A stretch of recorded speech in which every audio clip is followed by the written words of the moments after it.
ఎంతమంది కొడుకులు పిల్లలు ఎంతమంది మొత్తం? సార్ ఇద్దరు కొడుకులే సార్ నాకు. ఇద్దరు కొడుకులు సార్. ఒక కొడుకు పెద్ద కొడుకు ఇంజనీర్ సార్, చిన్న కొడుకేమో డాక్టర్గా చదువుతున్నాడు హైదరాబాద్లో లోకల్ హాస్పిటల్లో సార్. నాకు బిడ్డలు లేకపోతే మా తమ్ముని బిడ్డను తీసుకుంటే డెంగ్యూ జ్వరం వచ్చింది 11 సంవత్సరాల కింద. నీవు ఎమ్మెల్యే ఉండవు సార్, నేను బొమ్మరాజపేట మండల సభకి ప్రజెంట్ నుండా. నా నీతోనికి పుర్రపెంట పని పోలపల్లి పుర్రపెంట పని తోలుకొని వస్తే నాకు ఛాయ రాపి గాంధీ హాస్పిటల్కి నీవు ఒక ఫోన్ చేస్తే 20 దినాలు ఉండాలంటే రేపు వరకు నా బిడ్డను తోలిచ్చిండ్రు.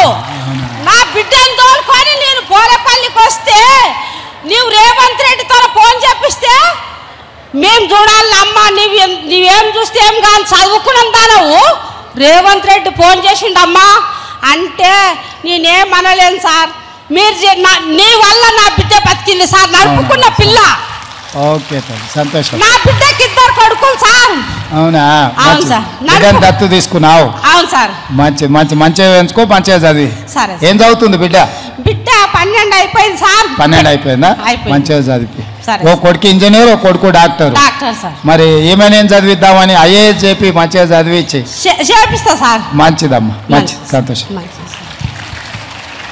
ఒక్కసారి గట్టిగా పద్మమ్మ గారు గట్టి చప్పట్లు కొట్టాలా?